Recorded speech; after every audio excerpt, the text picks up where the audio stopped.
Hello friends, हम पढ़ रहे हैं रीड मेंस के लिए। हमारा नेक्स्ट टॉपिक है घनमूल। अब ये कुछ घनमूल्स हैं जो हमें याद करने हैं। ठीक है, अब कुछ कथन है। n अंकों की संख्या का घन करने पर 3n, 3n-1, 3n-2 अंकों की संख्या प्राप्त होती है। ये कथन का क्वेश्चन बनता है। उसमें पूछ सकता है कि ये कथन दे देगा और पूछ सकता है कि इनमें से कौन सा सत्य है या फिर असत्य है। इस टाइप से इसका क्वेश्चन बनता है। तो हमें याद रखना है कि 3n अंकों की संख्या के घन में कितने अंक होंगे? 3n, 3n-1, 3n-2 अंक हो सकते हैं। ठीक है, अब घनमूल निकालना सीखते हैं। अब ये घनमूल दिया गया है, घन दिया गया है 13,824। इसका घनमूल निकालना है हमें। कैसे निकालेंगे? अब है घनमूल के लिए 3-3 के जोड़े बनाएंगे। ठीक है, इधर से बनाएंगे तो ये एक बन गया, इधर से ये बन गया। अब देखेंगे लास्ट वाला अंक, जैसे अपन स्क्वायर रूट निकाल रहे थे वैसे ही घनमूल निकालेंगे। अब देखेंगे लास्ट वाला अंक, ये है 4। अब 4 कौन सी ऐसी संख्या है जिसका क्यूब करने पे उसके अंत में क्यूब 4 आता हो। यानी कि अपने को 10 तक याद रखना है मैक्सिमम। तो 10 तक में 4 कौन सी संख्या के घन में आते हैं? तो 4 आते हैं, केवल 4 में ही आते हैं, इकाई अंक 4। ठीक है, तो इसका लिख लेंगे कि 4 में आएगा। 4 का क्यूब करेंगे तो 4 के क्यूब में इकाई अंक 4 आएगा। इसमें भी इकाई अंक है। ठीक है, तो यहाँ पे 4 लिख लेंगे। फिर जो बचा हुआ जोड़ा है उसको देखेंगे कि इससे जस्ट छोटी पूर्ण घन संख्या कौन सी है।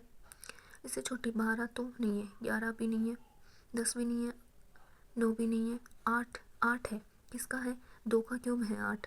ठीक है, तो यहाँ 2 लिख लेंगे। तो ये किसका क्यूब रूट हो गया? 2, 4 और 2, 4 कितना हो गया? 24। ये 24 का क्यूब रूट है। ठीक है, ऐसे ही नेक्स्ट एक एग्जाम्पल और देखते हैं।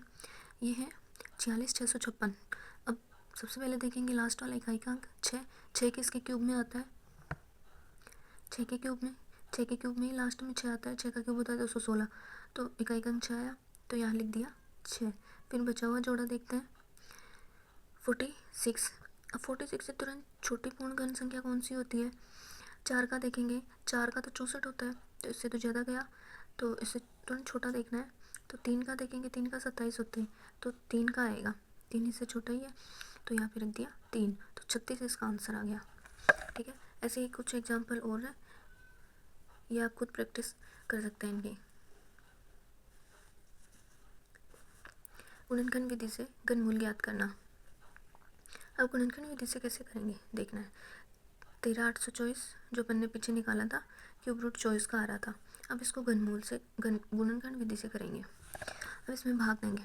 इसमें 2 का भाग जा रहा है, 2 का भाग जा रहा है, कितना आया? 6 दूनी 12, यहाँ हासिल के 1 के साथ 8 लिखेंगे, 8 9 दूनी 18।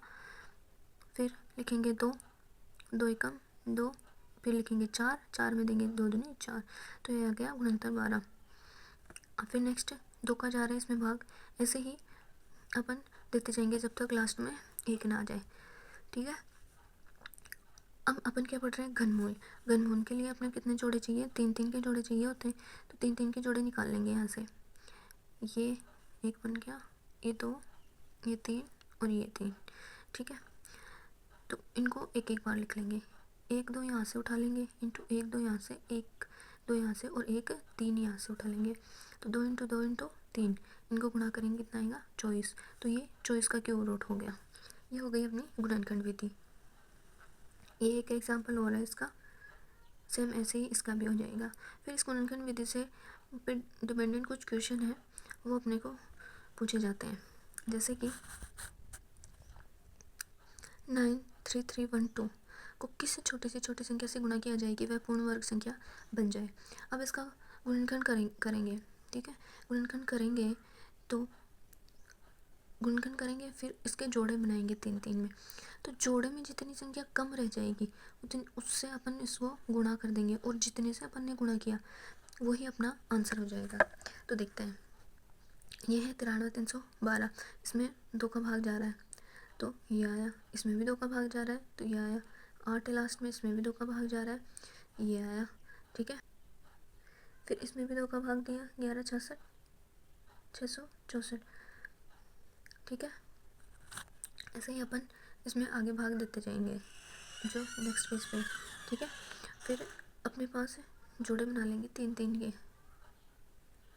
अब जैसे ये पिछला क्वेश्चन है, यहाँ पे क्या आ रहा है 11,666, यहाँ पे आ रहा है 11,666, तो आगे वाला इसमें देखो ये हो जाएगा।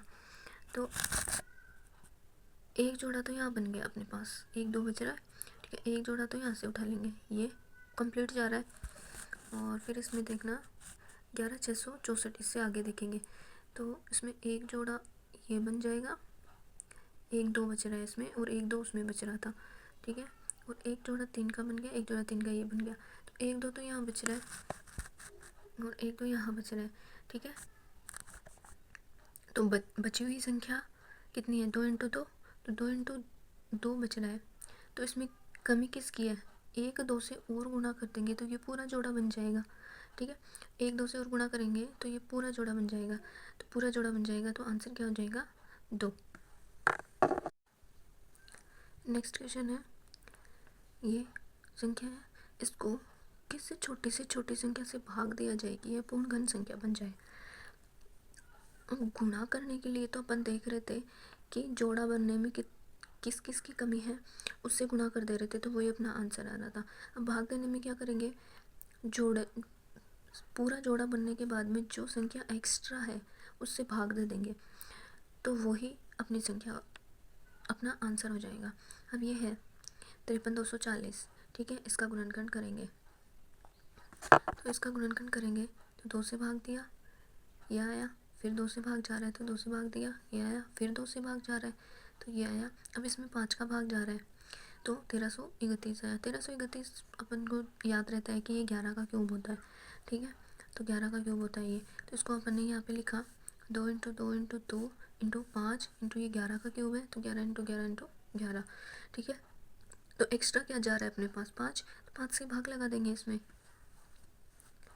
और यदि इसमें अपन को ये पूछता कि किस छोटी से छोटी संख्या से गुणा किया जाए, तो गुणा किया जाए तो इसमें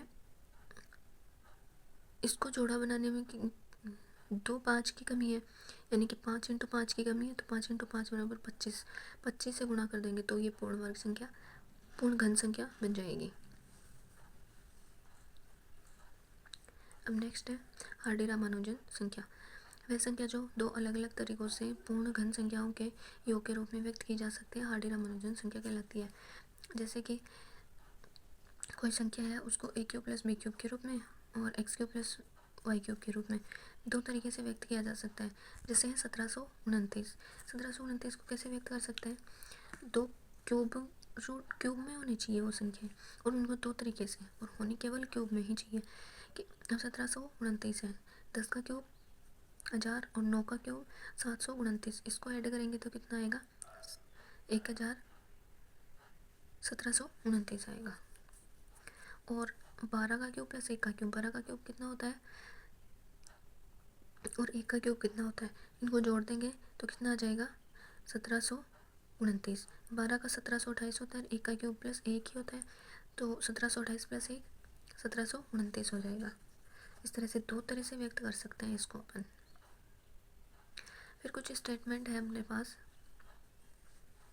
सम संख्या का घन सदैव एक सम संख्या होता है। ये स्टेटमेंट के क्वेश्चन बनते भी हैं, जो वर्तमान ट्रेंड में इसी तरह के क्वेश्चन पूछे जा रहे हैं, स्टेटमेंट वाले ही। तो सम संख्या का घन सदैव सम संख्या होती है। सम संख्या का घन सदैव 2 क्रमागत विषम संख्याओं के योग के रूप में व्यक्त कर सकते हैं।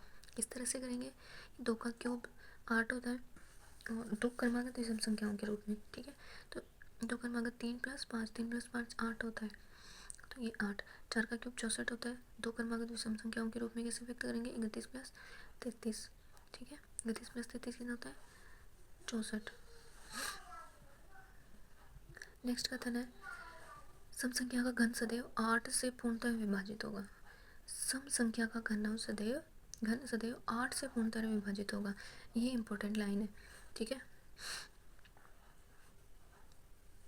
जैसे अभी सम संख्या के लिए देखो, 3 का क्यूब 27 होता है, तो 2 क्रमागत है, विषम संख्या को तो क्रमागत संख्या के रूप में व्यक्त कर सकते हैं। सम संख्या को तो 2 लगातार विषम संख्या के योग के रूप में व्यक्त कर रहे थे, और विषम संख्या के क्यूब को 2 लगातार संख्या के रूप में व्यक्त कर सकते हैं। 5 का क्यूब 125, 62 प्लस 63। अब इसका रिजल्ट है किसी भी विषम संख्या का घन सदैव एक विषम संख्या होती है। ये भी सकते हैं विषम संख्या का घन दो क्रमागत पूर्णांकों के योग के रूप में व्यक्त कर सकते हैं। ठीक है, अब इसमें कथन देखिए, ये भी पूछ सकता है कि कौन सा कथन सत्य है, कौन सा कथन असत्य है। फिर कथन n का घन किन्हीं n क्रमागत विषम संख्याओं के योग के रूप में व्यक्त कर सकते हैं। कैसे? एक का क्यूब एक, n मतलब एक है तो एक के रूप में व्यक्त कर सकते हैं। फिर 2 का क्यूब 8 है तो कितनी संख्या? 2, n का मान तो 2 संख्याओं के रूप में व्यक्त करेंगे। 3 + 5, 3 का क्यूब 27, संख्या n का मान कितना है? 3, तो 3 संख्याओं के रूप में व्यक्त कर सकते हैं इसको। फिर 4 का क्यूब 64, संख्या कितनी? n की वैल्यू 4, तो 4 संख्याओं के योग के रूप में 13, 15, 17, 19 विषम संख्याओं के योग के रूप में व्यक्त कर सकते हैं इनको। ठीक है।